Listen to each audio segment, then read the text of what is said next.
Well, Belize is in what I would call a pickle, a proverbial pickle.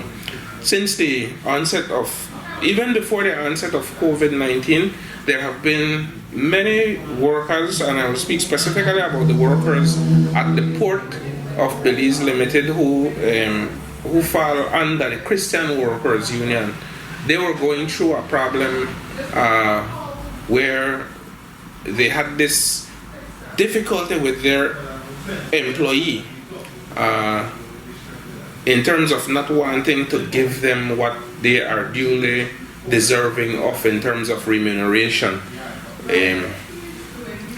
That problem exposed the fact that the Ministry of Labor really and truly has no real input or care when it comes to the tripartite relationship between workers, unions, and owners, if I might say so. And that exposure really and truly did the labor environment no good, no real good. It went so far as to causing, the government then decided that they were going to institute a law. And what did this law do? It took away the voice of the worker, and it took away rights from the workers and placed them squarely in the hands of the owners of the enterprise, who now have the power to change salaries, and they do it now under this guise of the COVID-19 regulation, sort of legally making something illegal possible. So this is a piece of legislation that was on the book, so it has been passed in the wake of COVID. This legislation has been passed in the wake of COVID. Very interesting. Then, sorry. Yeah.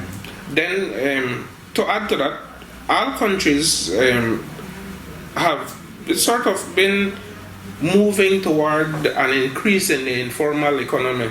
Belize is no different, because over 60% of Belize's GDP is now dependent on tourism. Well, we know what COVID happened to cause in that era, and so we have a great number of people, I think to the tune of 80,000 people, who are now officially jobless. They have absolutely nothing to gain during this period, and so we're in what I would call a very strenuous time in terms of relationship, a very strenuous times in terms of collaboration, and not even to mention the fact that the type of collective solidarity that we should now be exercising as unions, this period has caused us with major separation issues, in that the public sector, who has, I would say, security of tenure in terms of employment, is now under threat to cut their salaries by 10 to 15%. If I'm not mistaken, the last word was 10%. I will go back to collective solidarity, because now those people who are without a job are not in a position, or they don't want to be in a position to be supportive of the public sector any at all with regards to this cut, because it's like, oh, it happened to me, so it should happen to you too. I took a cut, you took a cut. But all of this, I might say, was inadvertent, and as a result of COVID-19. So we are just in a position where I think there needs to be healing. There needs to be great input from the stakeholders and those who are educated to inform everybody what the effects of this is going to have on the economy, on the level of employment, and to also look at how we are going to bounce back together, not in a singular fashion, but collectively. In Belize, while we have people who have the passion for what they do and the passion for the people that they serve. There is still some work to be done from an academic standpoint so that we could get up to mark and be more fluid with regards to how we move from time to time, yeah? which is extremely important. In terms of the actual labor landscape and the relationship between, like, the tripartite bodies, for example, I see wonderful things happening here. One of the things that we have in common with Trinidad and Tobago is that we're not moving toward any kind of real labor reform, if I might say so. We're still stuck in, well, I would say for my country, we're still stuck in the 1970s, 1980s, where until this date, there had been no real challenges to what is occurring in the labor market. It was just a country running on its own, even if it was just fumes, we were running along the way, hoping that things were going to get better as we went along. But we're finding out now that things won't happen overnight, and it won't happen without our involvement. And so we in Belize are trying to push, first of all, to get inclusivity in terms of the national development, and then we must be able to push to advocate for labor reform, which is something, as I said, as I see taking place here, but in a small and maybe not so meaningful kind of way. One of the disadvantages that I see here and I don't see in Belize is we have one national trade union congress, one umbrella that all unions fit under. And so when the unions speak, they speak with one voice under that umbrella.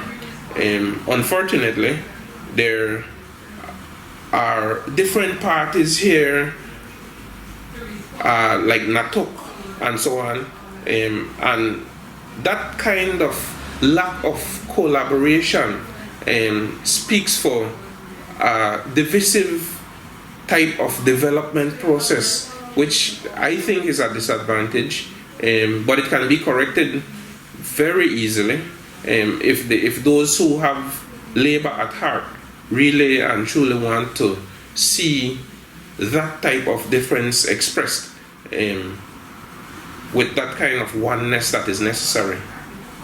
Unions are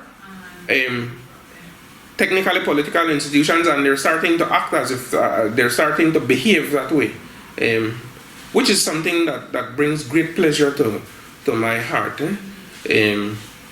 It still, though, is not necessarily accepted by the general public, because you have to understand that those who have not been exposed or educated with regards to what the political role of the union is will always look at it with a frown, because we think that politics is the narrow view of having a mass party in power and another mass party in opposition, and that is the way that we think it should be. The unions, however, have continued to participate. Note that we are invited and sit on behalf of the NTUCB specifically, sit on several boards, and we also have a role to play in the Senate of Belize, where the voices of the workers are then ventilated, so that the political directorates can understand what we want and what we want to get done as contributing workers to the national development of our country. It's high time too, though, that we don't just think about ourselves as actual workers, but we need to start including the entire labor force, those who are working and those who are potentially looking for jobs, because that is the kind of environment that will engender the kind of trust to grow our union movement. Unfortunately, and historically, our unions were built on the foundation of the largest employers in our country, which is the public service, the teaching sector, and those large quasi-government institutions, not paying attention to the growth of the informal sector, not paying attention to the new sectors that arrived, which would be like tourism, for example. Because imagine having a labor force contributing to over 60% of your GDP, and they're not being represented through associations and unions. It wasn't right, but we lived with it, and now we're paying the price for it based on what we're seeing post-COVID, during COVID. That the gender movement it fluctuates, if I might say so. And I say it fluctuates because generally Belize we have the same symptoms like many other Caribbean nations, where we, how shall I say this?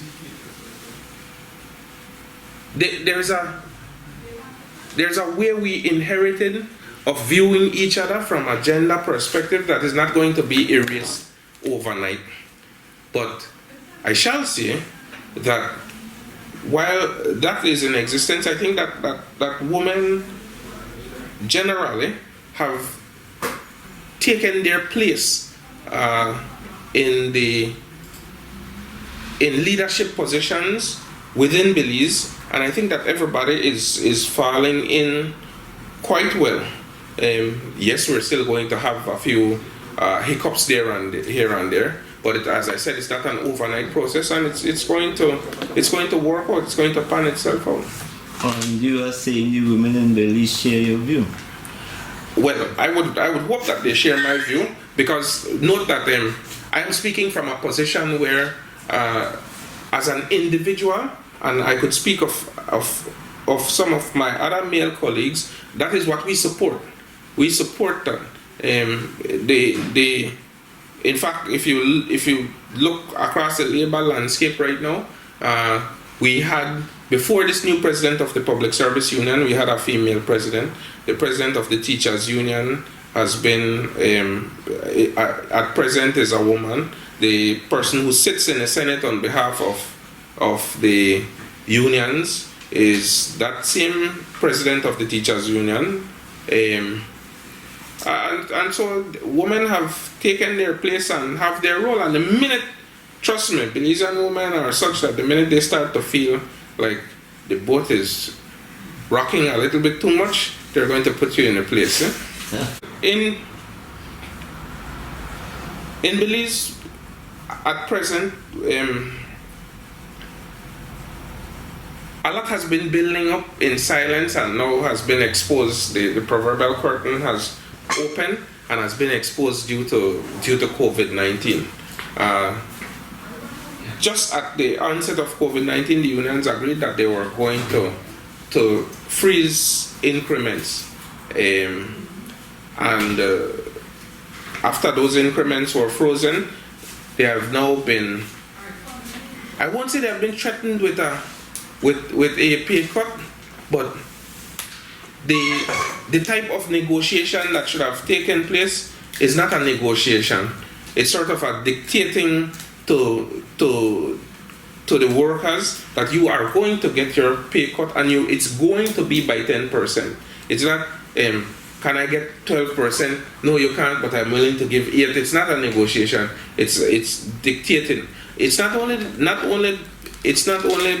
dictated per se, but it got so worse that the government is saying that we are going to stop your increment and stop the increase of your cut your salary by 10% for the next 3 years, which to me in my lay term would be the equivalent of telling somebody that you want telling a group of people, look, I want a loan from you, but I'm not going to compensate you any at all for what is your property that I am going to take away. which is very harsh and unreasonable. But that is the most recent thing.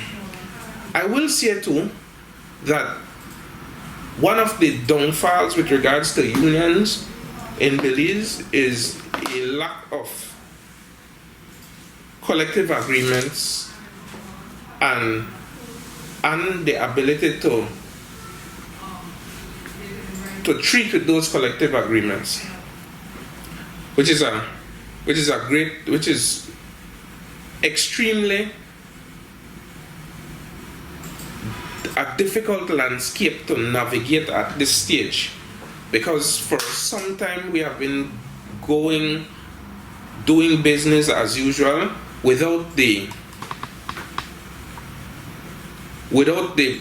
proper channels set in place and without the procedures set in place that we could lean back on. So there are many unions without collective agreement, or the collective agreements are extremely outdated, if I might say so. The public service union, the joint unions, which is the public service union, the teachers union, and the association of senior public officers, they still have a collective agreement that is still on the table because of one simple matter. Instead of taking that off and putting it on a new collective agreement and starting all over again, so that we could negotiate for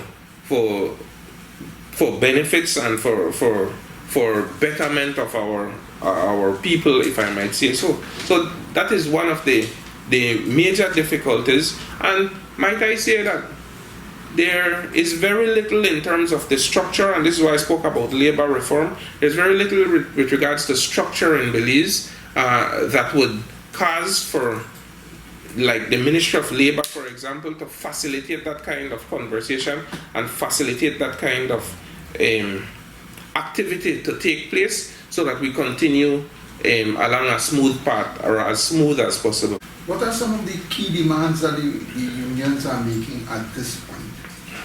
So at this point, the unions want good governance and accountability, specifically from the government. The present administration actually agreed to continue after signing on to the UNCAC bill, which is the United Nations Charter on Corruption, and I sat on that board as an alternate as well. What the unions want is for the ratification of that, and to start to see the effects of good governance and to start to see the effects of accountability. Unfortunately, you see, it's like recycling, and we're seeing the same thing happening over and over again, where there's no meaningful change taking place, and the political will really seems not to be there when it comes to accountability.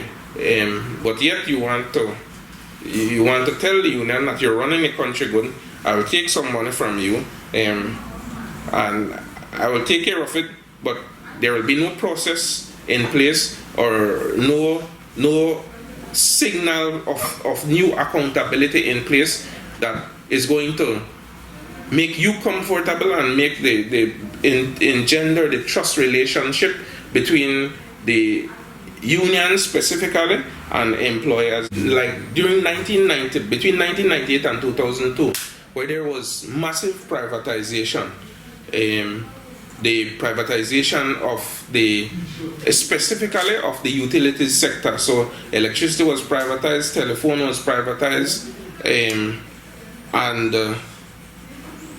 what we are going through, so there are phases. After that privatization took place, there was what I would refer to as some advantage taking done by the different enterprise, if I might say so. Then government went around and made another decision to renationalize these entities, and now that they are I would say that in their present state, they are public-private enterprise, and what we are going through now is a literal fight in all sectors with the government, whosoever the government is, because they try to treat these enterprise when it's convenient to them as under the guise of government, and when it's not convenient, then they try to treat it as a private sector. So we are, the fight fluctuates, if I might say so.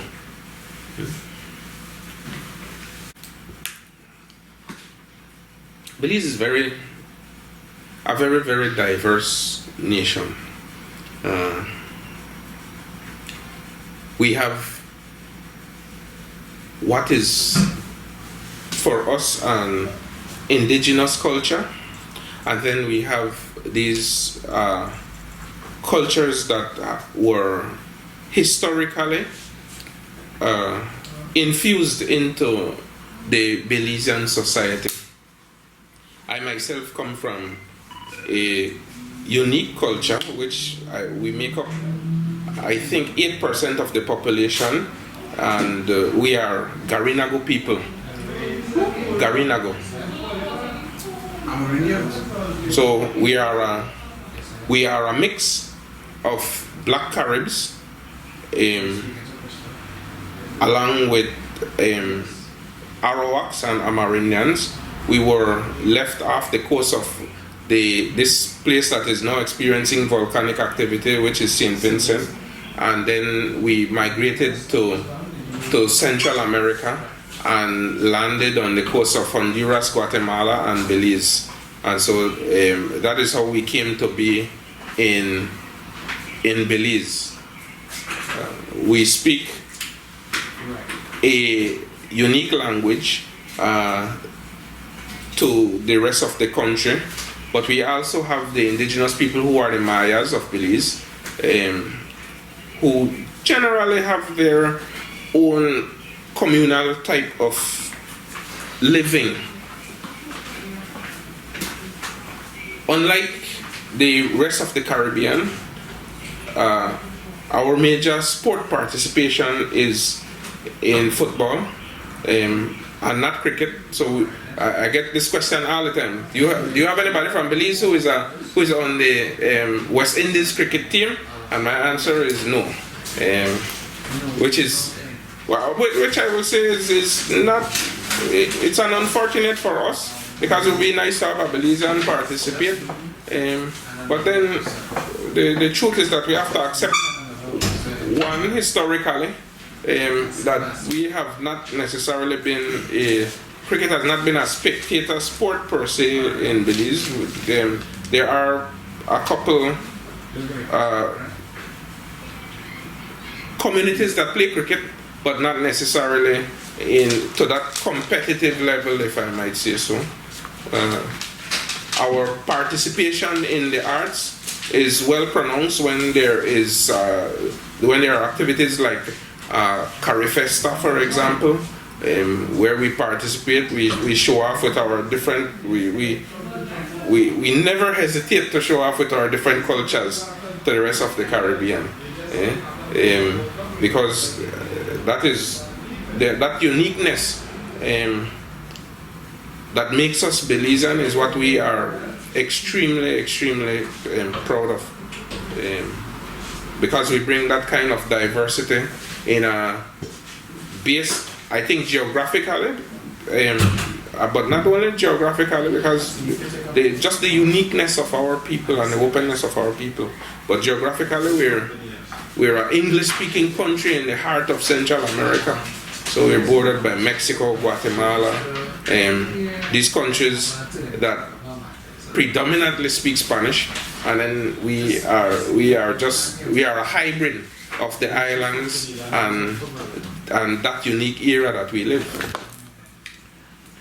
How necessary at this time do you see a movement towards Caribbean labor unity? At this time? Yeah. The best time to plant a tree was 10 years ago, and the next best time is now.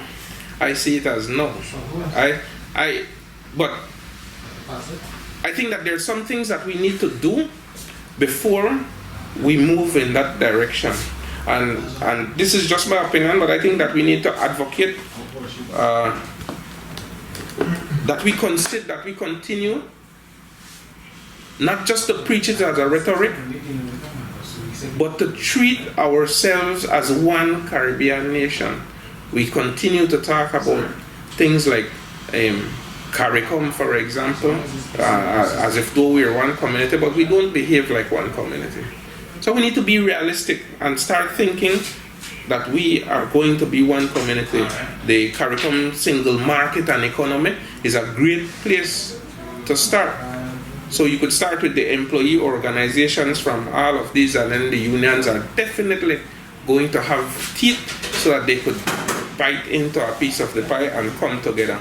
But if we're not coming together with regards to commerce and trade and all the good things that keep workers going, and free movement of improving the free movement of labor, then it kind of makes very little sense, if I might say so. But I would love to be considered as one of the persons who pioneered, even if it's just for a fraction to come together. I would love to be considered as one of the persons who would pioneer to venture to do something like that.